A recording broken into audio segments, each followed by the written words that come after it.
Vamos.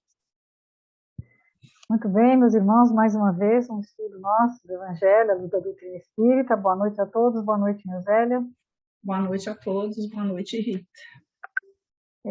Eu peguei hoje uma leitura que vai ser a nossa prece também, que é do livro Agora é Tempo. É uma prece de Emmanuel, psicografada pelo Chico, chama Prece por Justiça. Senhor, ensina-nos a cultivar a justiça. Não nos permitas, porém, alimentar qualquer impulso de nos apropriar daquilo que não nos pertence, e sim, auxilia-nos a repartir daquilo que temos, por empréstimo da tua bondade. Protege-nos na sustentação do amor que nos propomos a conservar, mas concede-nos coragem para compreender o anseio de apoio afetivo do qual os outros se julgam necessitados. Resguarda em nós o senso de direção, entretanto, impele-nos a descobrir para onde vamos. Faze-nos livres, mas auxilia-nos a saber para quê. Induze-nos a reconhecer que todos os patrimônios da existência, quaisquer que sejam, são empréstimos do teu infinito amor, em nosso benefício, para que o orgulho e a sombra da posse não nos ensoberbeçam, Senhor.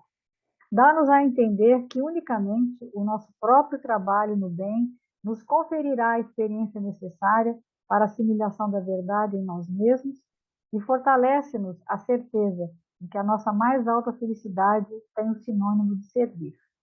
Ampara-nos, a fim de que venhamos a possuir aquilo de que precisemos. No entanto, faze-nos úteis aos nossos semelhantes. Dá-nos o esquecimento das faltas alheias, tanto quanto esperamos ser desculpados por nossos próprios erros. Enfim, Senhor, ouve por misericórdia as nossas petições. No entanto, não nos consintas agir simplesmente em função de nossos desejos, e sim de acordo com a sabedoria de tua vontade. Que assim seja. A gente pede, né? E a gente tem até vontade de fazer, né? Mas as nossas tendências estão sempre nos atrapalhando, né? Na pressa a gente pede, entende? Então é isso, nós estamos aqui no capítulo 13 do Evangelho segundo o Espiritismo, né? Eita, do Evangelho de Mateus, que nós estamos estudando à luz da doutrina espírita. Na semana passada nós estudamos o versículo 44 do capítulo 13, que deu início àquela parábola do tesouro e da pérola. E ela vai falar de quê? Desse homem, né? Que encontrando um tesouro no campo, para tomar posse desse tesouro, primeiro ele toma posse do campo como um todo. O campo vai representar o coração, o nosso coração, e o tesouro, o reino de Deus em nós. Então, o que é isso? Né? Os nossos sentimentos, nossas ideias, as nossas ações mais nobres que há dentro do nosso mundo íntimo.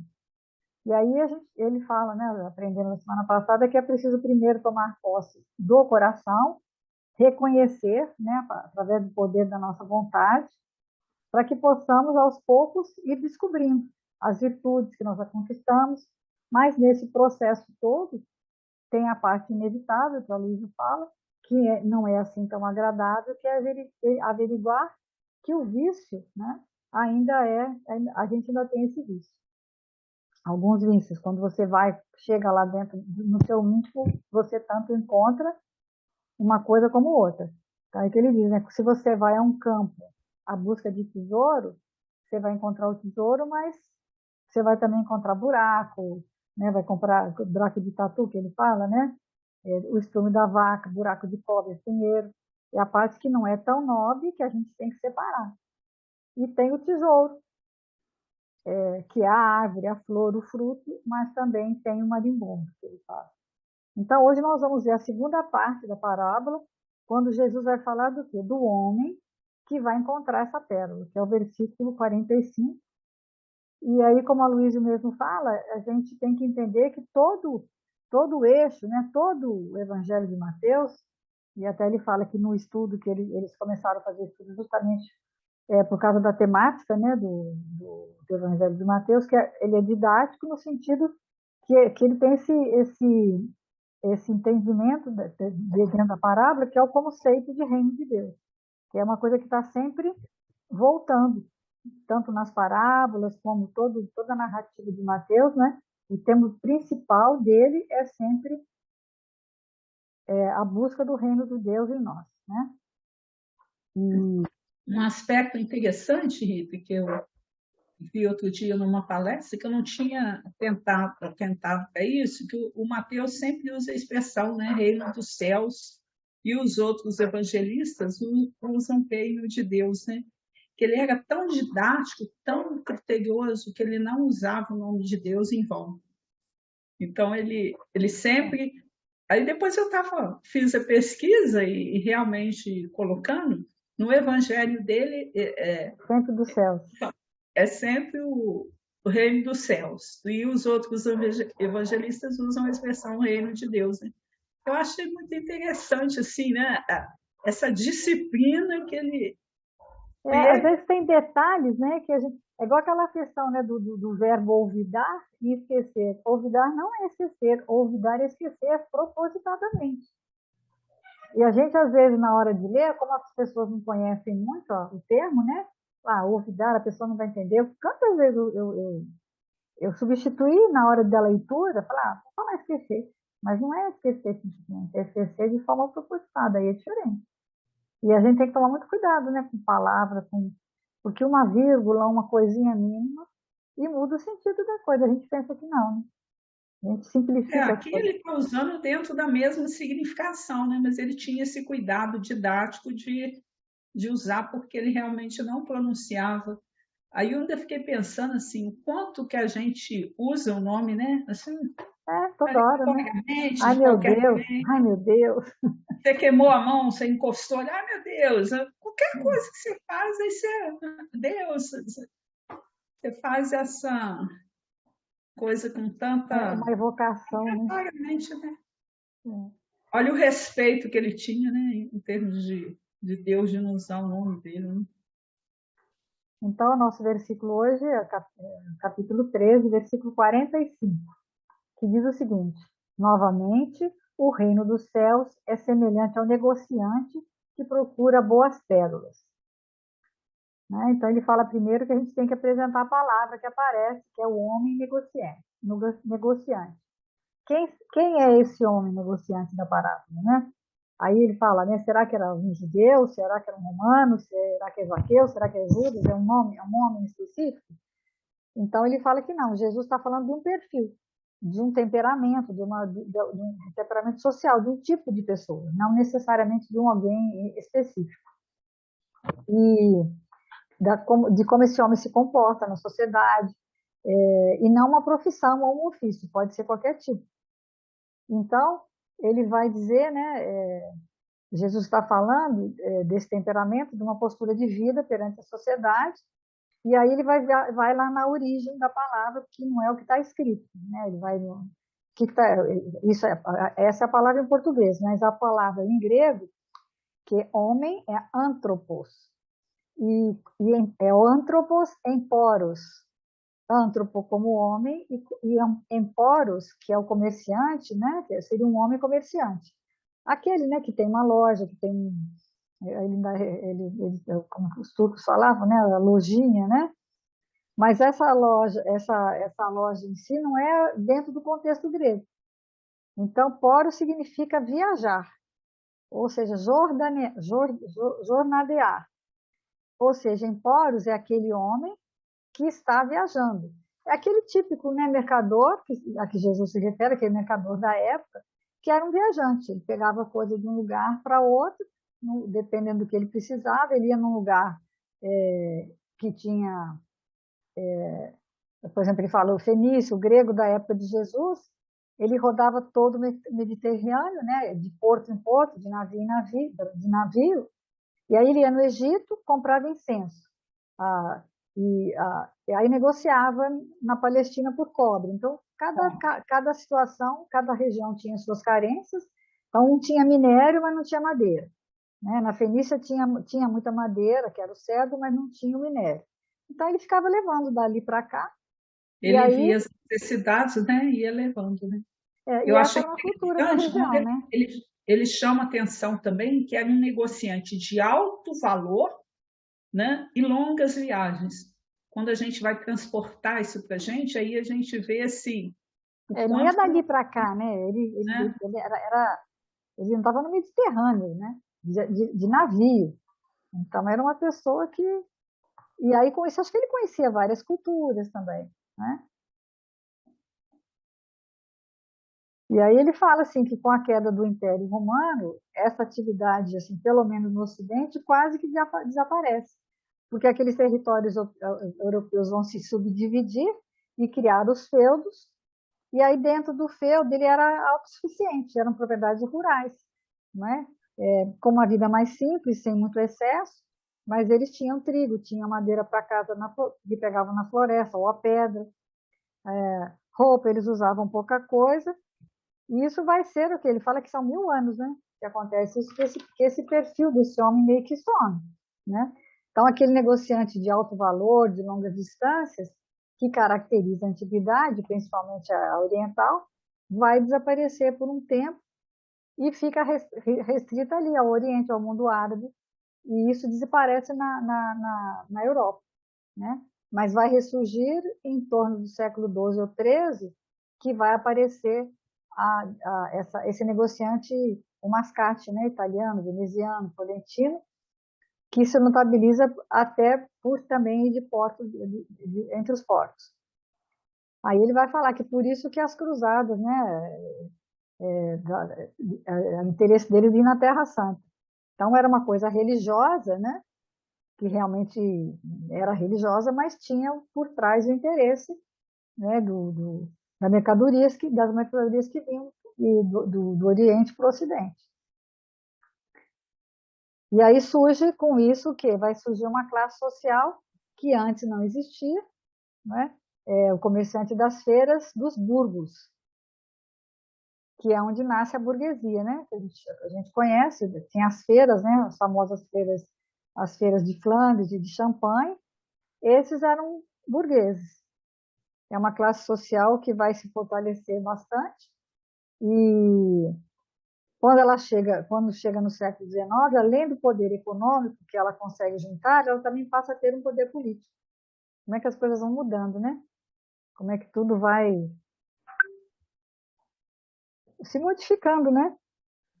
E aí, com a Revolução Francesa, ela tem acesso ao poder de Estado. E aí começa a mandar, né? A burguesia passa, e hoje, até hoje, né? É o que ele vai falar aqui. Porque aí ela começa, sobrepõe sua maneira de enxergar a vida, ele quer ganhar para acumular e gastar. Você acumula mais do que gasta, mas gasta, consome, compra conforto, porque conforto é muito bom. Aí vem os grandes artistas, aqueles arquitetos renascentistas, né? Porque queriam conforto, então já assume essa oportunidade, né? Eles já não queriam mais morar num castelo, que nem eles falam, aparentemente os castelos eram muito bonitos, mas a gente sabe que não tinha banheiro, não tinha conforto. Eles viviam, era uma coisa suja, escura, fria. E aí eles já queriam morar nos palacetes. Já começou, né? Ele fala, né, na famosa família Médici, né? E além do conforto, eles queriam guardar.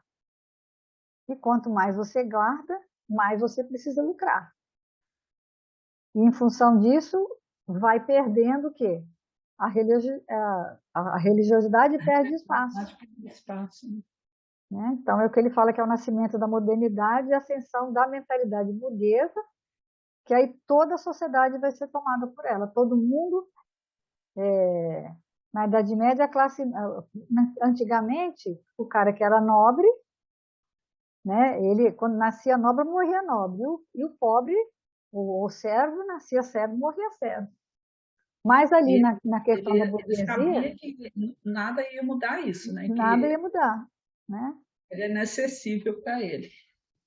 Mas nesse novo Nenhum servo podia sonhar em ser nobre, né? Porque ele conhecia essa mentalidade da época. Muito interessante isso, né? Mas com a vinda da burguesia, dessa comercialização toda, que é o capitalismo, né? O capitalismo inventou essa qualidade do povo poder sonhar, de deixar de ser servo, de deixar de ser pobre, Porque aí ele vai trabalhar, mas aí todo mundo batalhar, trabalhar, focar nisso, aí ele pode ficar rico. Pode, eles compravam, até se comprava títulos de nobreza, né? Ou então casava com alguém que tinha o título, virou aquela coisa, né? Tinha um nobre, casava, aí o filho, ele tinha dinheiro e o outro tinha a nobreza. Então, essa mentalidade que nasce nesse período. Então, todo mundo quer ter uma casa própria, ter seu carro, viajar para a praia, né? Ter um computador, um celular, isso é normal.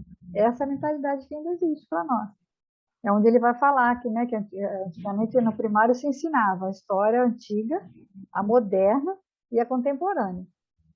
Mas essa contemporânea não veio, porque nós ainda vivemos na Idade Moderna. Ele falou que nem pós-moderna em história não se pode falar, porque nós vivemos ainda dentro desse mesmo sistema burguês de comprar, né? Trabalhar, acumular, gastar, depois ganhar mais, para poder estar sempre conseguindo, né? Então, essa modernidade ainda não foi superada, que ele fala. Então, que a gente chama de contemporâneo. A gente continua, né, com o coração e a mente com essa mentalidade, né?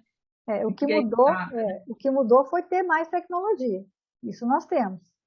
Mas dentro da mesma mentalidade moderna, que ele chama, né, de comportamento social, o que a gente tem na mente, né? Dessa maneira de pensar, que o versículo fala, que é o anthropos empórios, ou seja, o homem negociante.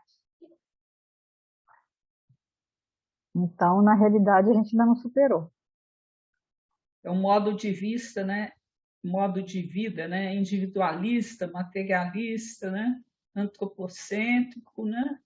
Onde que o homem é o centro, né? A nossa sociedade é assim, ao invés de ser Ela não é mais teocêntrica, né? Ou seja, tem um Deus no centro, não. O centro da nossa sociedade ainda é o homem, que é a mentalidade burguesa moderna, né? As pessoas vivem pensando no ganha-pão, né? Outro dia assisti uma live bem interessante. Eu gostei do exemplo daquela que o expositor deu, é que ela falou assim, essa mentalidade nossa seria mais ou menos assim, eu tenho dinheiro, aí meu dinheiro está no bolso. E aí eu estou com fome, vou no supermercado. Mas eu esqueço que o dinheiro está no bolso.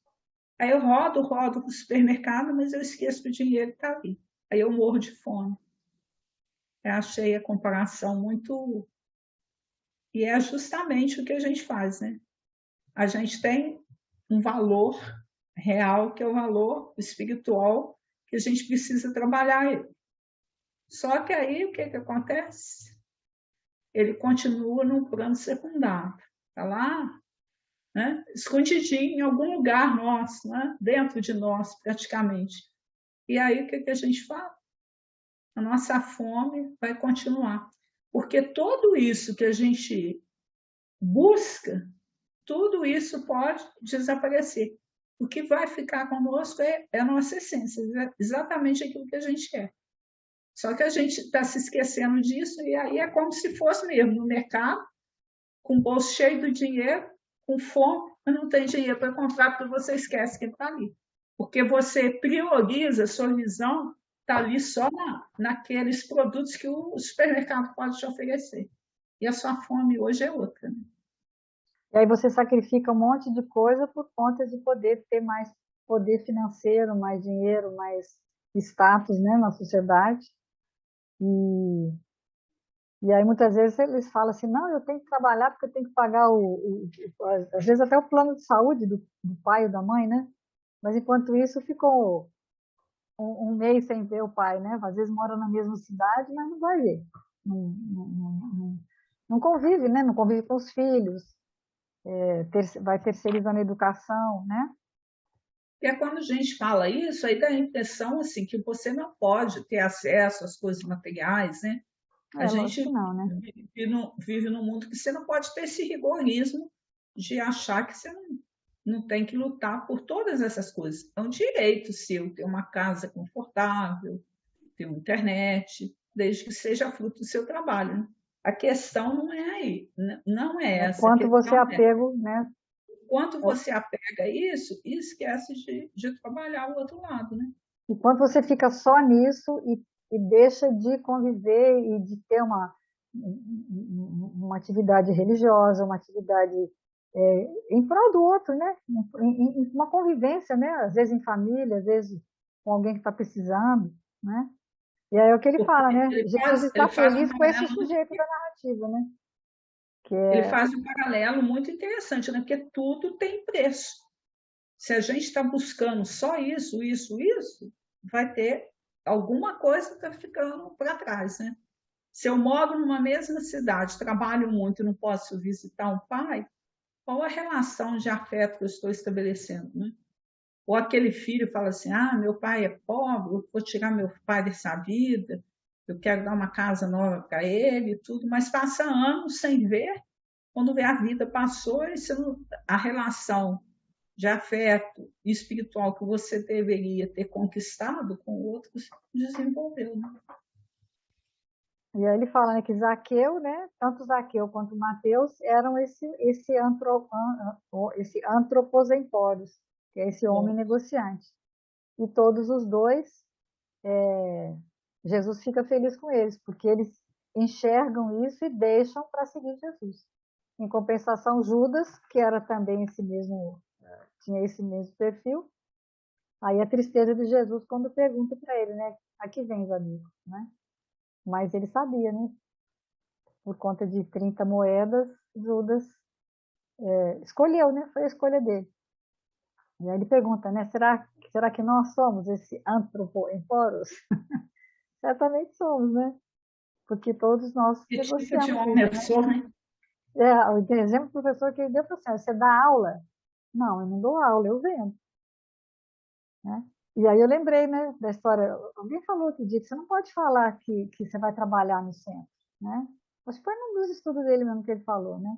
Ah, meu trabalho no centro. Não, você não tem trabalho no centro. Você tem uma missão, você tem sei lá, um compromisso. Mas se você for trabalhar, você já está dizendo que você tem algum ganho. O trabalho tem a ver com remuneração, né?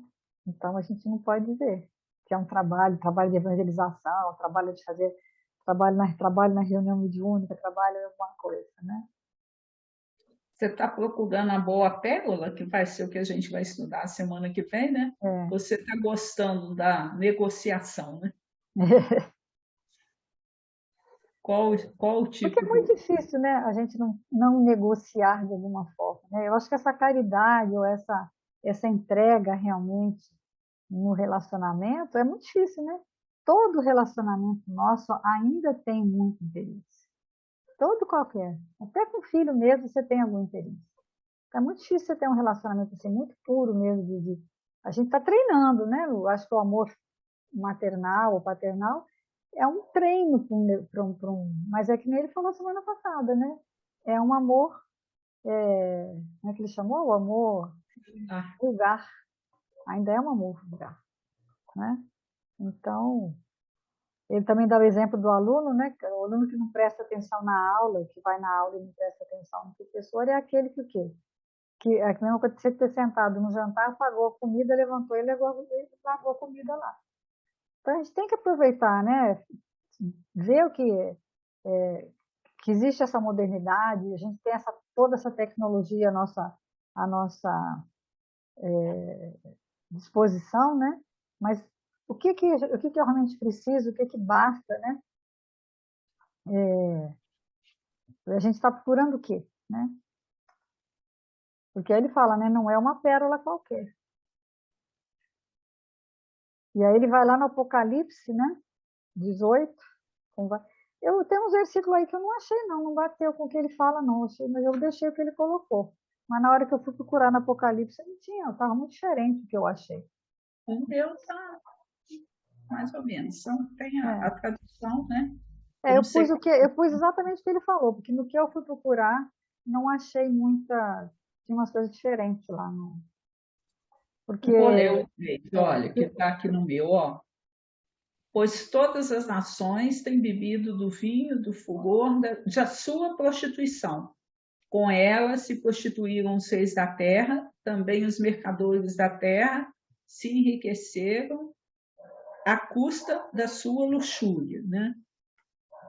E aí depois é o 13, 11, aliás. E sobre ela choram e panteiam os mercadores da terra, porque lá ninguém compra a sua mercadoria. Então tá bem, né? E agora é a 18, né? Não, 15. Nossa, o óculos está terrível, a letrinha aqui. Os mercadores dessas coisas, que por meio delas se enriqueceram, conservar-se-ão de longe, pelo medo do seu tormento, chorando e pranteando. Então, essa é uma revelação, ainda mais ele fala, né, que o Apocalipse, na realidade, é o quê? É essa relação sobre o porvir, né? Que a gente vai existir em nós. Né? Ele diz o que vai acontecer, né? Que é o que está acontecendo ali. Agora, ele está descrevendo o nosso modo de vida, da nossa organização socioeconômica, da nossa maneira de enxergar o mundo e as coisas, né? Então, ele fala, né, quem lê Apocalipse vai ter que vestir a camisa, né?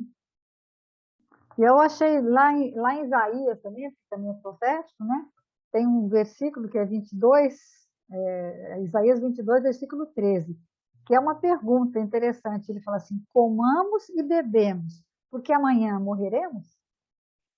Quer dizer, pode comer, beber? Vamos, será que não vai...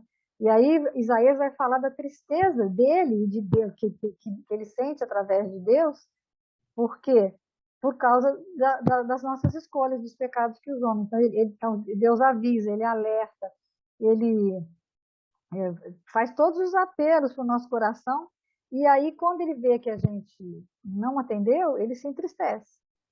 Porque ele fala assim, ó, aí no 22:11, ele fala assim, que você fez um reservatório, né? Eles falam assim, vocês fizeram um reservatório para água, para colocar água, mas não cogitaram de olhar para cima. Ou seja, o homem se acha autossuficiente, ele acha que basta, então ele esquece de olhar para cima, ele esquece de orar. Ele fala que a gente conhece o caminho, mas não anda por ele, né? E esses versículos de Isaías, ele conta a história de dois mordomos que administravam os bens. Um administrava mal e o outro administra bem, então um é substituído pelo outro. Então tem muito a ver com essa situação, quer dizer, a gente conhece, a gente sabe, né? Tá lá o campo está lá, você conhece o campo, você sabe que existe um tesouro, mas você não vai no tesouro. Você acaba deixando o tesouro e pegando aquilo que não é o tesouro. Ele fala, né, o Apocalipse, né, quando ele fala o excesso de suas delícias. Quer dizer, não é que a gente... É o excesso. Não é aquilo que é necessário, né? Poderia você falar assim, é o arroz, o feijão, o pão? Não. Mas é a sobremesa, o açúcar, o café, o cacau, o chocolate. É aquilo... Eu achei interessante que eu não sabia disso, né? Que quando que era um artigo de sobremesa, né? Que eles iam buscar, que era o açúcar, o cacau. Não é artigo de... ele dá o exemplo, né? Você tem o necessário, né? O leite é necessário, mas o chocolatado não, que ele dá o exemplo. E... Falando, né, que o capitalismo inventou esse supérfluo e a gente vai embarcando, né, nele, né? Porque é o objeto de cobiça. De todas as classes. Aí todo mundo quer. As classes. Né? Ninguém comprará mais a sua mercadoria. Então, assim, muita gente está se desgostando, perdendo o entusiasmo. Isso não está matando minha fome. É quando a gente vai começando a ficar incomodada com os excessos que a gente tem na vida, né? E aí a gente para pensar assim, eu preciso realmente disso? Ele dá o exemplo antigamente da avó dele, que falava, né, que a galinha e a sardinha matam a fome. Qualquer uma mata a fome. Nossa, isso é vergonhoso, né? Numa a sua época fome vai matar a fome. Agora, você precisa comer bacalhau, um, uma verdura não vai te tirar a fome do mesmo jeito? Mas não é assim que a modernidade pensa, né? Mas que muitas, que nem assim, não comprará mais essa mercadoria, significa que vai ter um momento que você vai se enjoar disso, você vai se sentir. É a questão da evolução, né? Muitas pessoas que cansam-se da vida urbana, que aí vão. Hoje já existe muita busca de pessoas. Eu fui uma que saí da cidade do interior, né? São Paulo. Quanta coisa que eu abdiquei de lá para poder ter uma vida mais tranquila, né? Menos complicada. Não que eu tenha uma vida assim, eu trabalhei bastante também, tudo, que isso a gente não sai muito fora disso, né? Mas ele fala, né, que Jesus está afirmando que vai chegar um momento em que nós não vamos mais ter esse interesse, não vamos achar graça nesse consumismo absurdo de de comprar, acumular, né? E ficar acumulando tanta coisa que depois não vai ter valor, né? Na realidade, a gente vive essa situação na instituição, vive na vida da gente, né? Por exemplo, a questão do sapato, né? Eu mesmo contei para vocês outro dia a questão de uma bota que eu tinha. Eu fui usar a bota, aí era de um ano para o outro, saí feliz da vida, quando eu vi a bota estava totalmente entrando em decomposição no próprio pé. Ela esfagueou todinha, né? A mesma coisa aconteceu com uma bolsa, que aí eu fui sair com a bolsa e eu falei, gente, o que minha roupa está toda manchada, toda coisa era a bolsa. Mas por quê? Coisas que você compra sem necessidade, usa pouco e aí elas estragam. Então, o capitalismo faz você isso, faz isso com você. Ele Ele fala, nos aguça, seus né? encantamentos erraram muita gente. É o marketing, né? Você abre o Instagram, ou abre um aplicativo, já te oferece, divide não sei quantas vezes, aí você tem seu cartão, você pega, né? É um feitiço, né? Exatamente um feitiço. E E a depois gente, você fica empolgada com o cartão. Aí quando passa aquele momento, né, que você, aquela turbulência que você cai em si, né, que é a proposta é, das parábolas de Jesus, aí o que que acontece? Aquilo você realmente fica num é a assim, e ressaca, agora? né? Aí Como é vem a que eu faço? ressaca, né? Meu cartão tá demais, eu estou Aí você tem que estourando trabalhar, arrumar outro emprego para poder ganhar, para outro poder comprar, que emprego você para quer comprar poder outra pagar. coisa. Vira o que ele chama de workaholic, né? Avarento, que trabalha 20 horas por dia só para ter prazer de puxar o extrato e ver que tem guardado ou multiplicando. Ou aquele Depois você entra na ressaca moral, né, de ter comprado. Aí ele ainda cita o André Luiz no Sinal Verde, né, em matéria de dinheiro, né, anota o quanto ganha e o quanto gasta. Porque nós estamos E o marketing está cada vez caindo. mais inteligente, né? Você sabe que existem já, eles fazem pesquisas, fazem estudos e dizem assim, hoje em dia, por exemplo, no mercado, perto da fralda, eles colocam cerveja. Por quê? A mulher fala para o marido assim, ó, vai lá comprar fralda. Então ele chega lá, vê a fralda está do lado da cerveja, e vou aproveitar para comprar cerveja. Então, tem essas compras de impulso, que está perto, porque pelo perfil da pessoa que vai pegar a mercadoria, ele já. E aí eles fazem até algoritmos dizendo assim, ó, quem comprou isso, compra isso também, quem comprou isso, compra isso também. E aí eles vão colocando, né? É a compra por impulso, né? É a mesma coisa você resolver fazer compra quando você está com fome. Seu consumo vai ser maior, porque os atrativos, né? Com Então, certeza. o marketing faz isso com você, né? Ele vai colocar aquilo que é atrativo para os seus olhos e você vai. Basta dizer assim, essa questão, né, da internet hoje. Você pesquisa uma coisa que você talvez esteja com uma necessidade. Depois ele vai te bombardeando o até tempo você comprar. todo.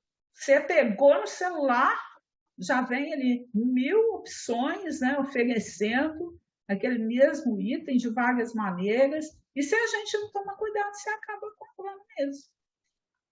Aí a gente vai buscar trabalhar mais, você vai distanciar das relações afetivas, por quê?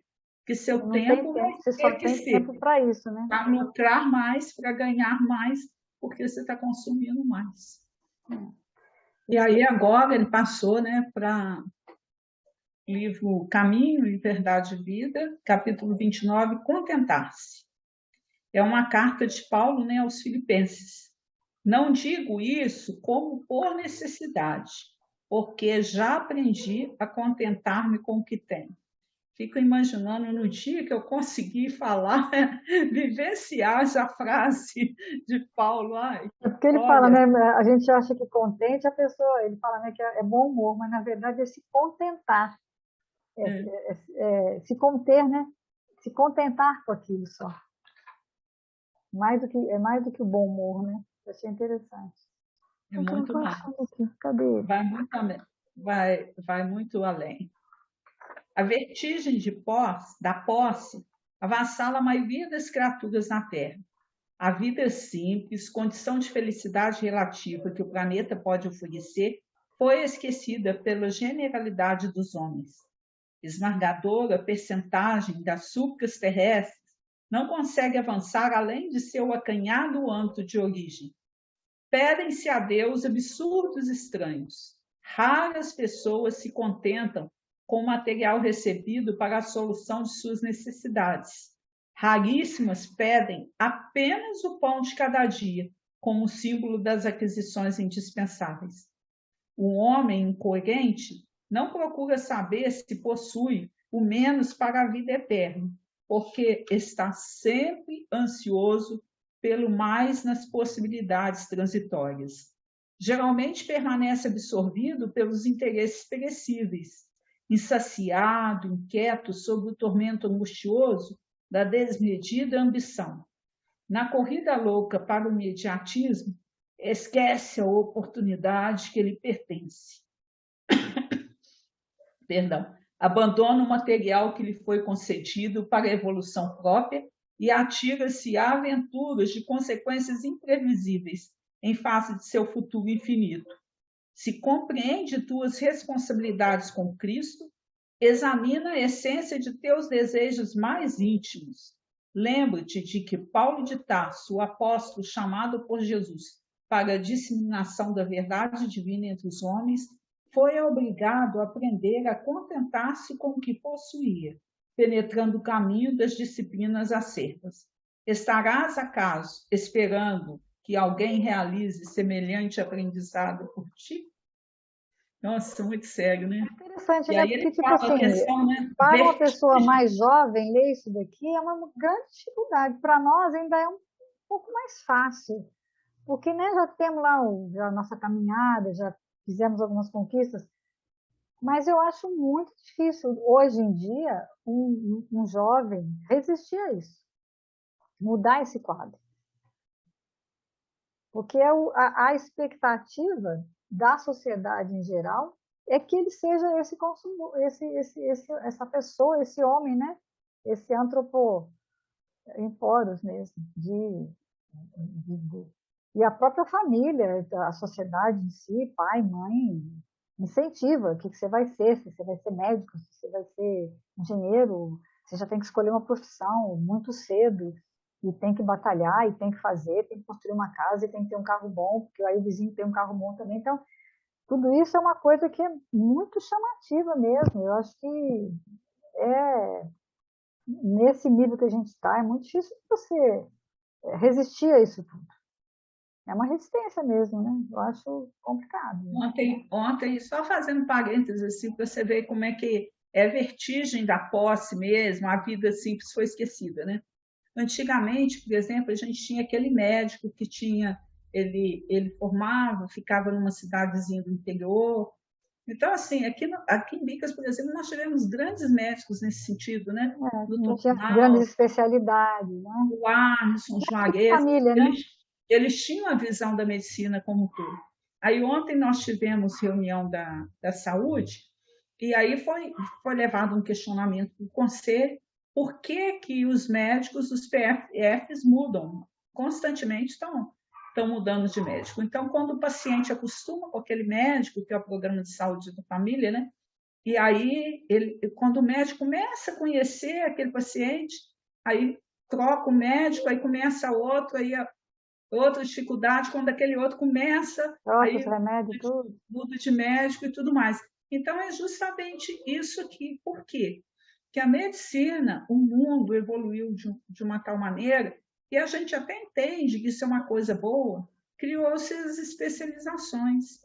Então, não existe mais aquele médico que você vai nele, ele é capaz de ver se você está com problema cerebral, problema da tiroide, uma dor no dedo do pé, como um fator. Se você chegar lá, ele falar assim, está com dor, ele vai te medicar, pode te dar um remedinho da dor, mas vai para o especialista. Então, o que, que acontece? A dificuldade das prefeituras hoje, de maneira geral, é contratar esses médicos para o programa de saúde, porque ele põe uma carga horária para a pessoa trabalhar por 8 horas, né, por dia, então 40 horas semanais. Não sobra tempo para ele fazer especialização.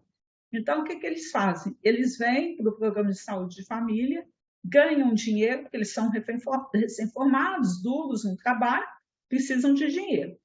Aí eles trabalham aí 5, 6 meses, acumulam um pouco de dinheiro para ter condição de se especializar. E quando eles vão se especializar, eles não ficam mais, né?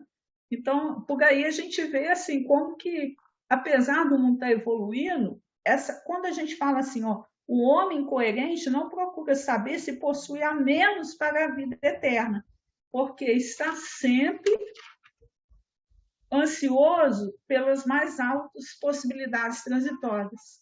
E aí a gente vê até muitos médicos novos que de repente não dão conta desse mercado competitivo, que vai buscando cada vez mais, não é todo mundo que passa numa residência, mas aí também Porque, fica inclusive, a gente sabe que existe um difícil. preconceito, né? Dentro da classe médica, aquele que não tem especialidade, ele é tratado assim como quase que uma classe inferior da medicina, entendeu?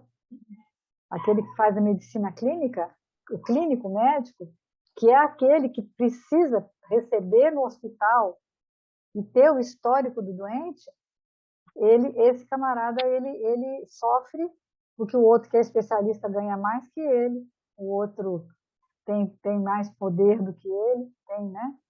E aí, Eu também não saberia te falar assim, se eu tivesse jovem, tivesse começando a minha vida agora, se eu não ia correr atrás da manter. lógico. Eu acho que a gente é muito. Nós estamos aqui só conversando e tentando entender a doutrina espírita, mas a gente não está julgando, porque a gente entende que o mundo hoje tem essa exigência, né? Agora é aquilo que o Aloysio fala: é errado. Gente, claro que a gente, essa coisa de errado e certo é um cuidado muito grande que a gente tem que estabelecer em termos de doutrina, de questão de julgamento. Mas a gente tem que colocar as coisas espirituais como uma meta também a ser atingida. E porque as pessoas, às vezes, é igual ele dá o exemplo do Black Friday, né? Esse Black Friday põe as pessoas enlouquecidas, elas entram nos lugares, elas compram coisas que elas não precisam. Eu me lembro de uma a pessoa, tipo assim, sei lá, um pacote de bala que custa R$ 10, está R$ 2, aí ela compra 20 pacotes de bala. Ela vai fazer o quê? Ela vai acabar com a saúde dela com 20 pacotes de bala, só porque a bala de 10 era 2, né? Então você tem que tomar muito cuidado com isso, com esses seus desejos, né? Com aquilo que vai te. Com o que você precisa, né? Será que você precisa mesmo disso? Né? E aí eu acho interessante esse trecho que ele fala, né? Não digo isto como por necessidade, mas porque já aprendi a contentar-me com o que tem. E aí ele dá o exemplo, né, da carreira de Paulo, né? Que quando ele escreve esse texto, ele já tinha 30 anos, ele faz a carta aos Filipenses, já tinha aquela sua carreira apostólica. E aí é completamente diferente do primeiro do Saulo, né? Da descrição do Saulo. Quem que era Saulo lá no comecinho do livro, né? Era né? Na descrição uma coisa seria, né? Como se ele fosse hoje um homem lindo, maravilhoso, num carro maravilhoso, né? Último tipo, num carro de luxo. E já no final, quem que é Paulo, né? já vivendo só carregando um pergaminho do evangelho que ele guardava, um tiar que ele desmontava e carregava no ombro. Então, a mudança dele, né, nesse período, e acho que esse caminho é um caminho que a gente precisa fazer, não a nível do Paulo, mas pelo menos a gente se desapegando, né? Ele mostrou também a questão da vertigem, né? O que é a vertigem, né? É a dificuldade, né, do equilíbrio, né? Então, quando você se deixa embalar por isso, você fica bem embriagado e com essa dificuldade de caminhar e achar o equilíbrio. Mas é preciso que a gente... Aí, o que a vertigem faz? Ela te paralisa. Mas a gente tem que entender que a gente não precisa da paralisação, né? É seguir uma meta e ter muito claro que a gente precisa trabalhar esse lado espiritual, para a gente realmente ter essa postura, né? Ele ainda citou também interessante, que eu gostei, né? Quando ele fala assim, o adesivo no carro, né? Presente de Jesus. Né? Esse Jesus quer que você tenha um carro de luxo, né? Você está preocupado se você anda de bicicleta ou de carro, né? Ou de carro, né? Então ele faz essas colocações para a gente ver o quanto que a gente fica, né? Dando características humanas, né? Desculpa, né? Isso é desculpa, né? Ele dá o exemplo também, né, que Paulo trabalhava o suficiente só para não ser fardo para ninguém, né, no final da carreira apostólica dele, mas ele não fazia hora extra de jeito nenhum. Quando dava o horário, ele parava o PA, ia para a igreja falar, né, falar sobre Jesus, e em momento nenhum ele pediu, olha, Barnabé, me substitui aí, porque hoje eu não posso, porque eu tenho que uma meta, eu achei engraçado, eu Fazendo estabeleci uma tapetinha meta mais. aqui, eu tenho que fazer um tapete, e aí eu não posso ir pregar lá não, né? E aí foi muito interessante, né? Porque ele teve uma orientação, né? Do varão da Macedônia, né? E ele queria ir para a Macedônia, né? Porque através de um sonho que ele foi. E quando ele vai em busca disso, mas não tinha um tostão no bolso, né? Aí quando ele olha assim, Lucas estava tomando um cafezinho, né? E aí ele pede a Lucas, né? E é bonita essa amizade, né? Que se estabelece, né? Porque Lucas na mesma hora oferece, né? Para ajudá-lo e vai junto, né? É bonito Só isso, vou te emprestar com uma condição, que eu possa ir também, né? né? É muito bonitinho. E aí fala, né, das disciplinas acerbas que a gente vai ter na vida, né? Que é a questão hoje que se a gente não está aprendendo a disciplinar, surge um vírus que coloca a gente assim bem reflexivo, E né? ao que tudo indica, não vai ser suficiente ainda, Para dar uma freada, né? porque o freio ainda não, o pessoal já está acelerando de novo, já está esquecendo, já não está de novo, né? Mas aí virão outros, né, Rita? Infelizmente, assim, a gente vai, o processo evolutivo é o determinismo da lei divina e não tem como a gente parar o aspecto evolutivo, né? Então, se a gente pode ir no caminho do meio, né, que é o equilíbrio, com a harmonia necessária, ou pode abrir as portas aí, né, com as nossas brechas morais, com as nossas ressacas, que vão trazer, né? Passar um dia com ressaca deve ser terrível, né? Eu não bebo, não sei, mas quem bebe a gente sabe, né? É a dor de cabeça, é o mal-estar, é o corpo ruim. Então, essas situações, quem está traçando somos nós mesmos, né? Com as nossas escolhas equivocadas. Dá tempo de falar da palavra de vida eterna? Dá até tempo pelo menos para ler, né? A gente lê só um pedacinho. Não, É. o Problemas de Posse, é o 119 do Palavra de Vida Eterna. Porque nada trouxemos para este mundo, e manifesto é que nada podemos levar dele. Não encarcegues o próprio espírito no apego aos patrimônios transitórios do plano material, que muitas vezes não passam de sombra coagulada em torno do coração. Então, gente, eu risquei 3 palavrinhas nesse parágrafo, né? Encarcegues apego a tudo que é transitório. Então, a gente vê o quanto que é difícil a gente que está lidando O que é lá de fato seu, né? O que é de com a fato pressão, seu? O que é que você com a vai levar, pressão né? do envelhecimento, né? A gente vê a dificuldade do espírito que é apegado, né? O quanto as coisas para ele ficam mais difíceis. E aí, ó, usa as possibilidades da vida, sem a presunção de te assenhorares daquilo que Deus te empresta. Porque tudo, né, gente, é patrimônio de Deus. Tudo está com a gente só por um empréstimo. Ilusão nossa falar, meu carro, minha casa, isso me pertence, Ele já dá porque um exemplo, né? Você acha que você tem uma casinha lá no nosso lar. ainda acha que vai continuar lá, né? Nessa ou naquela vantagem efêmera que te felicite o caminho entre os homens, recorda com o apóstolo Paulo que os espíritos encarnados não trazem consigo quaisquer propriedades materiais para este mundo. E manifesto é que nenhuma delas poderão levar dele.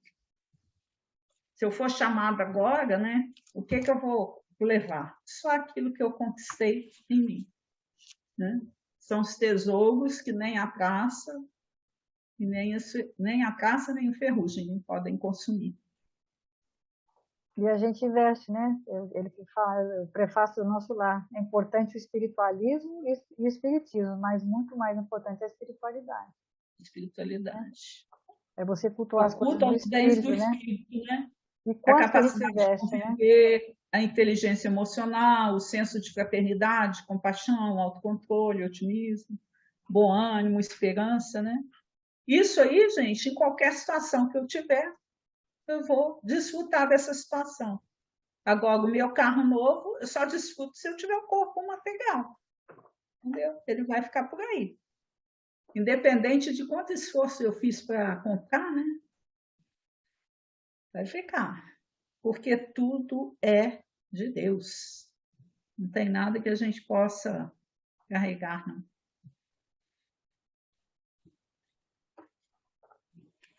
É isso aí.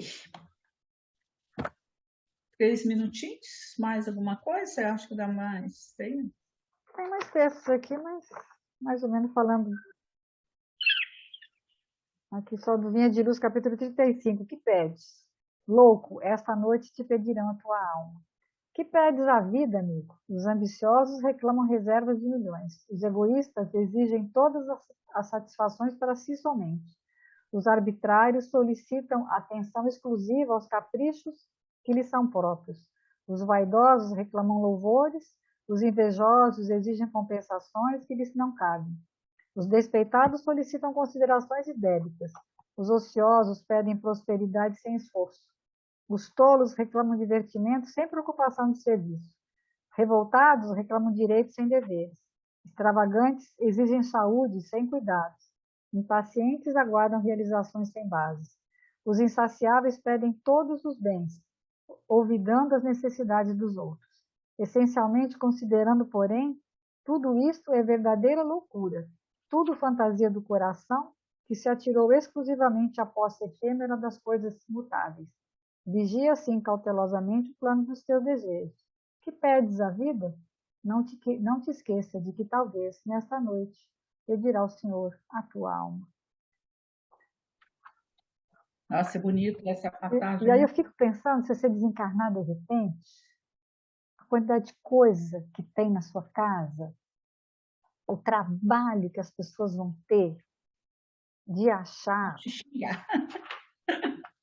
entendeu? De tirar aquilo tudo, de distribuir, ver o que vai fazer, e ainda não quer mexer. Tem família que fica anos com uma coisa que não dá utilidade para aquilo, aquilo fica, né, a energia sua impregnada naquilo, né? Aquilo tem que dissipar, gente. Tem que dissipar. Muito complicado, né? Mas a gente acumula Depois que você passa naquela fase que você precisa de ajuda, precisa de cuidado, aí você vê que a pessoa fica naquela coisa de ficar agarrado. Ontem eu lembrei muito da Dona Dalva quando a gente estava lá no centro fazendo nosso estudo, que eu cheguei mais cedo, sozinha. Aí fiquei olhando para a biblioteca do centro, né? Aí eu falei, gente, que exemplo que foi Dona Dalva. E ela hoje, né, lembrando dela, onde ela está lá no lar, lá em São João, que ela possa receber as nossas vibrações de amor e de carinho. Porque ela sentiu que ela estava, né, já não era capaz mais de controlar a mente dela. Aí ela levou a toalha bonita para o centro, todos os livrinhos que estão lá. Aí eu ainda pensei assim, não vou poder E fazer toda um hora a livro gente abre um livro, tem o nome Rita dela, Dalva, né? né? Aí Então, eu olha tive que uma coisa conversa com bonita, ela uma vez que ela não usava mais brinco. Ela falou, eu fui tirando essas coisas todas, minha filha. E aí eu agora na pandemia eu também tirei, não tenho usado muito brinco não. Não uso brinco, às vezes na hora de sair eu ponho, mas não uso diariamente o brinco mais não. E aí eu lembro dela, que ela falou, ai, dona Dalva, eu não sei, eu ponho a mão aqui, parece que não está esquisito, não tem brinco, né? Eu fico fazendo assim na coisa. Ela falou assim, não, eu já tirei isso tudo. Não uso brinco, não uso anel, não uso nada. E aí os anéis e os brincos eu também já tirei. E lembro dela. Mas assim, lógico, né? Não é pecado nem ruim você usar. Mas tudo que você puder desapegar de matéria é tão bom, né? Você se sente mais leve. Eu acho que o mais importante é isso, que a pessoa não tem noção de como vai ser bom para ela melhorar esse interesse, cultivar esse interesse mais espiritual e menos material. Porque como, né? Depois não fica lá querendo aquilo que não pode, né? Chegar lá no plano espiritual, tem que tomar sopa mesmo, cara. Não tem, né? Que não só na semana passada, não tem carne, não tem sorvete, alimentação, né, não frugal. tem leite condensado. É coisas que a gente pode ir cultivando desde agora, que facilitariam o nosso retorno e o nosso processo, né, de reajuste espiritual com as vivências espirituais, e que a gente se esquece, né? Verdade. Então vamos encerrar. Vamos lá. Casimiro Cunha. Bilhete aos estudiosos que somos nós, né? Então, estou começando a ser estudiosa, né? Então, pelo menos o compromisso de toda semana, ler vários livros, a gente está tendo. Um dia a gente chega no melhor, né? E é bom dividir isso com vocês, né? Se é que busca, meu irmão, toda a verdade sem véus, guarda as essências dos céus no templo do coração. Não fiques quedando a esmo sobre os fatos mais divinos, mas busca os bens peregrinos da luz que vive em ti mesmo. Nos labores da existência, não te esqueças de que é preciso construir o paraíso nas forças da consciência. Mensagens, mais vida e luz.